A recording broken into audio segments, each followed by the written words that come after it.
เจอพี่เสียก่อนหัวใจอ่อนของเธอคงไม่บอกฉันโอ้ใครนักใครดูช่างใจด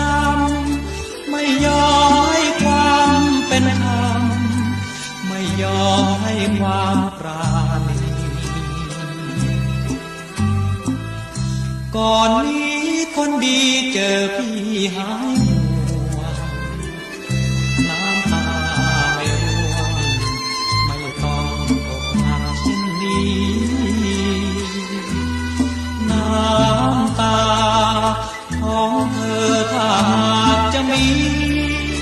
ก็มีด้วยความยินดีที่มีรักดังตั้งใจ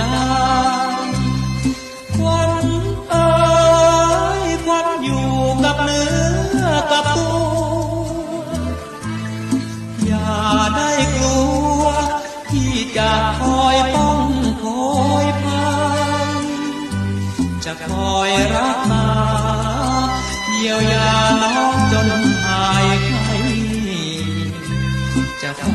ปลอบใจให้หายคลายจาก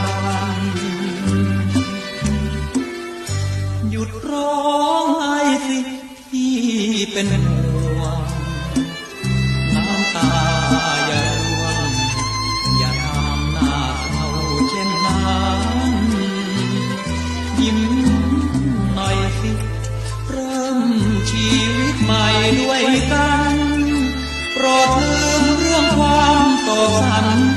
นึกว่าฝันไปชั่วครั้งคราว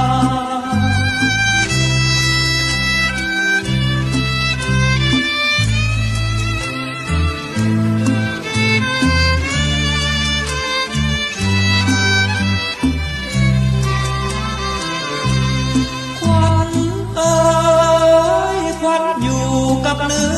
อกับตัวอย่าได้กลัวพี่จะคอยป้องคอยพันจะคอยรักษา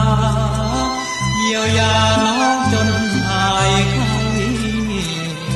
จะเฝ้าปลอบใจให้หายคลายจากหยุดร้องไห้สิพี่เป็นห่วงน้ำตาอย่าร่วงอย่าทำหน้าเศร้าเช่นนั้นยิ้มหน่อยสิเริ่มชีวิตใหม่ด้วยกันโปรดลืมเรื่องความโศกสันนึกว่าฝันไปชั่วครั้งคราว